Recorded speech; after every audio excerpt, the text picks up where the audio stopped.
Good morning. I hope everybody is having a wonderful Wednesday so far. Today is Wednesday, October 7th, 2020. It is the 26th day of school. And today your special is art, and art is at 12:15. So that is the one special that is at the different time. So 12:15 for art. All right, excellent. Before we go through the schedule for today, if you would like to join me for the Pledge of Allegiance. All right.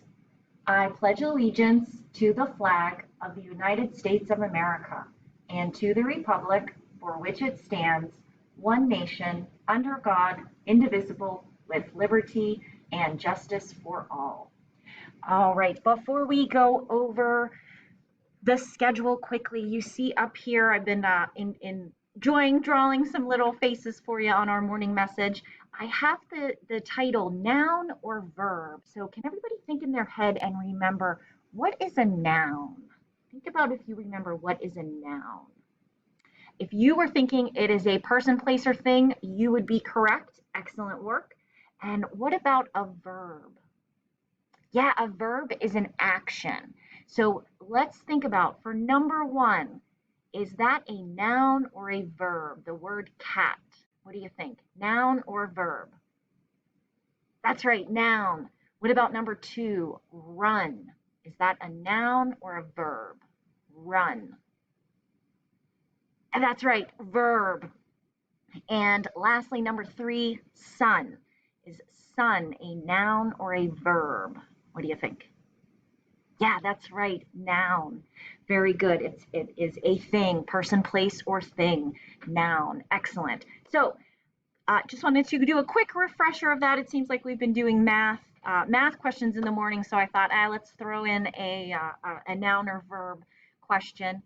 If you would like to share one example of a noun and one example of a verb in the comments, feel free, or you can just try to think of one in your head and maybe tell someone at home, a grown up, a stuffed animal, a pet, whatever you'd like. All right, so excellent. Our schedule today.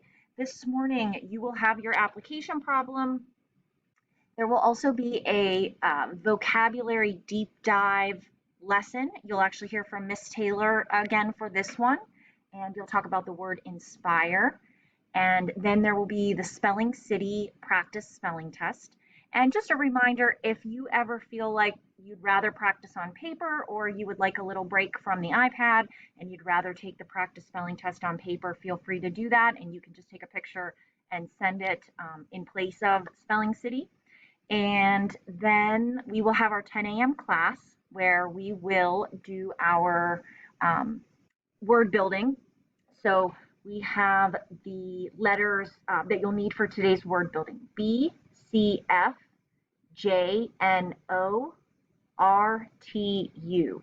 And I'll, of course, put those in the typed schedule as well. After our live 10 a.m. class, you can send a picture of your blank or your completed dictation paper from word building. And then if you remember on Wednesdays, the second page, instead of being a decodable, is some practice with the high frequency words. And then we'll meet again at 1 for our math class, and we'll work on lesson 20. And then you can send the problem set, an exit ticket after that. So that is the plan for today. If you have any questions, let me know. I also wanted to let you know that Mrs. Bauer will be posting another story, another read aloud in Seesaw today. So make sure to check that out as well. And I just wanted to let everybody know, again, thank you for all of your hard work. And you guys have been doing such a great job, first grade. I'm really proud and impressed. And I just wanted to say thanks. So I hope you have a wonderful day, and I will see everybody soon. Thanks.